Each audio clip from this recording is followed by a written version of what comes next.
Mais tout d'abord, l'actualité insulaire avec votre Corsica Zir. Les sinistrés des fortes pluies de la semaine dernière en Corse du Sud espèrent un classement en état de catastrophe naturelle.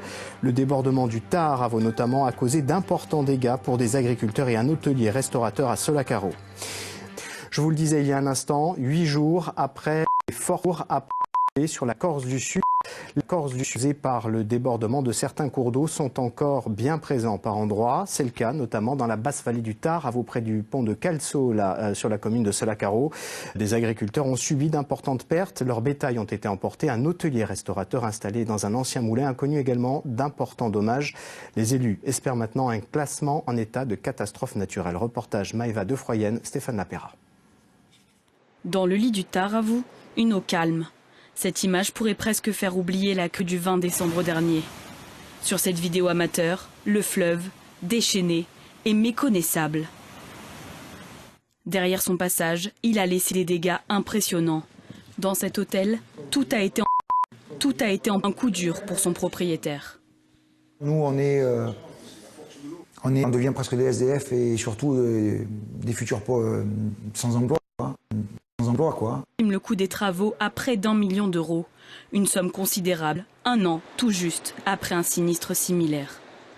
Même en nous faisant un chèque demain, je pense qu'il nous faudrait au moins 4 ou 5 mois, 6 mois pour arriver à réouvrir parce que la somme de travail est colossale. Il ne sait même pas s'il va pouvoir rouvrir la saison prochaine. Et pour que les victimes soient indemnisées par une assurance, la commune doit être reconnue en état de catastrophe naturelle par une commission interministérielle. Pour le maire de la ville voisine, elle aussi touchée, c'est une nécessité.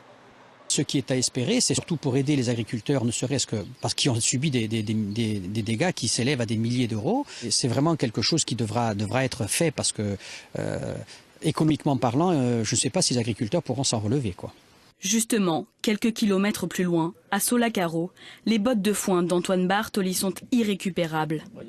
À la 5e ou 6e rangée, vous voyez là-haut déjà, regardez, tout est humide et donc il n'est plus bon, quoi.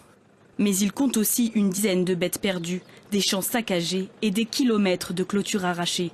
Plusieurs dizaines de milliers d'euros de travaux sont à prévoir. Regardez la barrière là, regardez là, elles sont toutes parties avec le voisin. En plus, elles sont inutilisables parce qu'on ne peut pas les dégager. Il va falloir prendre un engin, sortir la clôture et refaire tout à neuf.